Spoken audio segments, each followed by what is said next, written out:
જે ગણતરીના sessions budget તરફ હવે આપણે જઈ રહ્યા છીએ સાથે અર્નિંગ સિઝન મંથલી એક્સપાયરી એટલા છેલ્લા ત્રણેક સેશન્સ જે છે બજેટ પહેલાંના અને બજેટની સાથે ઘણા મહત્ત્વના માર્કેટ માટે રહેવાના છે. એ પહેલાં અત્યારે માર્કેટમાં આપણે એક જે એક્શન ખાસ કરીને બતાવી રહ્યું છે.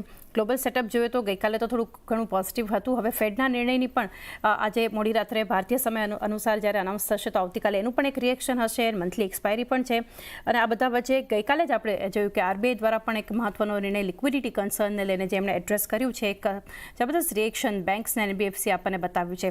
ઓવરઓલ બજાર માટે આ નિર્ણય માટે એક આપનો વ્યૂ લઈએ. Good morning Chandni. I think તમે ઘણા મુદ્દાઓ એક જ સવાલમાં પૂછી લીધા છે, પણ let me start with the last one, that is આરબીઆઈનું તમે જે વાતચીત કરી. તમે જ્યારે બેન્કર સાથે વાતચીત કરતા હો તો ક્યાંક એક દેખાતું હતું કે એ લોકોની પાસે લિક્વિડિટી ક્રાઇસિસ હતી, પૈસા આપવા માટે હતા નહીં. અને આઈ થિંક ગવર્મેન્ટે જે આરબીઆઈ જે ડિસિઝન લીધું છે 60,000 કરોડનું જે 3 તબક્કામાં તમને કરશે લોકો, 30મી જાન્યુઆરી, 13મી ફેબ્રુઆરી અને 20મી ફેબ્રુઆરીએ 20,000 કરોડના જે બોન્ડ જે ખરીદશે, I think that will infuse the liquidity. Plus એ લોકો ફોરેક્સ સ્વેપ પણ કરવાના છે, કેમ કે એ લોકોએ રૂપિયાને બચાવવા માટે ખાસા એવા પૈસા માર્કેટમાંથી ઉપાડી દીધા બેઝિકલી, અને એના માટે પણ થોડી લિક્વિડિટીનો પ્રોબ્લેમ થઈ ગયો. હવે કદાચ આરબીઆઈનું માનવું એવું છે કે આરબીઆઈનું એવું સમજવું છે કે ભાઈ જો આપણે રૂપિયાને હવે પ્રોટેક્ટ નથી કરવો, આપણે થોડા પૈસા લિક્વિડિટી આપવાના જરૂરી છે. અને આ લિક્વિડિટી આવવાથી થોડી બેન્કિંગ સિસ્ટમમાં થોડી જે એક મોટી રાહત થઈ છે. બીજું એક સમજવાની ક્લિયર કટ જરૂર છે ચાંદની, કે આ એક પ્રિકર્સન છે તમારા રેટ કટ માટે.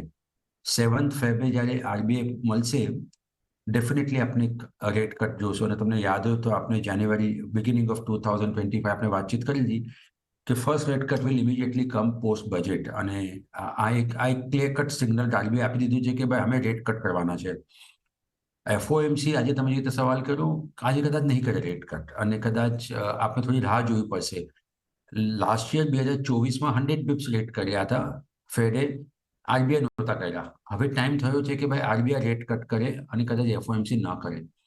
રૂપિયાની જે વોલેટિલિટી હતી, કન્સર્ન હતું, I think market has clearly somewhere basically figure and કે ભાઈ થયો તો થવા દે, વાંધો નથી, પણ આપણે થોડું જરૂર છે, ઇકોનોમીને પણ જરૂર છે, લિક્વિડિટીને પણ જરૂર છે કે હવે થોડું આપણે રિલેક્સેશન કરવું જોઈએ. અને I think that's a step in the right direction.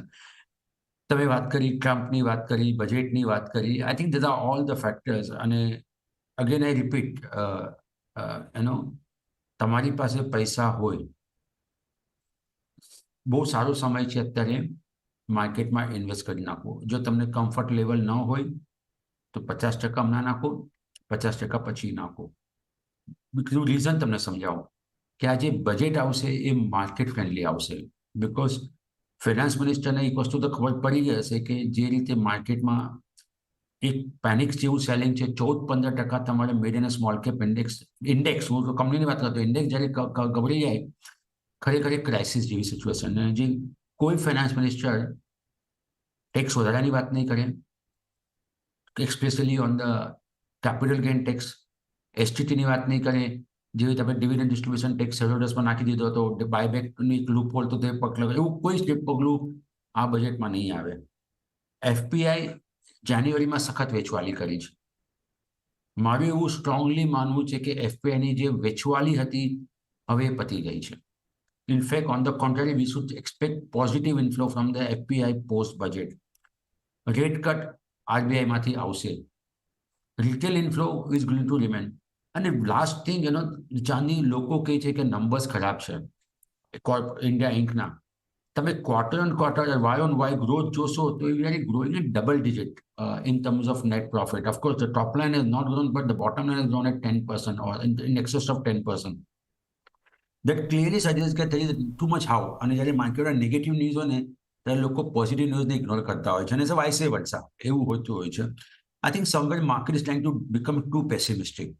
હું પોતે મારા પોતાના પર્સનલ પોર્ટફોલિયોમાં આઈ હેવ સ્ટાર્ટેડ બાઇંગ. અને મારી રિક્વેસ્ટ એ જ હશે કે આ નીચેના ભાવમાં જે બેન્કો મળી રહી છે, જે ઓફકોર્સ આપણે 3 જે સેક્ટર હતા 2025માં, તેમાં એક હતું પ્રાઇવેટ સેક્ટર બેંક, સેકન્ડ હતું એફએમસીજી, અને થર્ડ હતું ઇન્ફ્રા અને કેપિટલ ગુડ્સ. આ ત્રણ સેક્ટર તમને સારા એવા ભાવમાં મળી રહ્યા છે.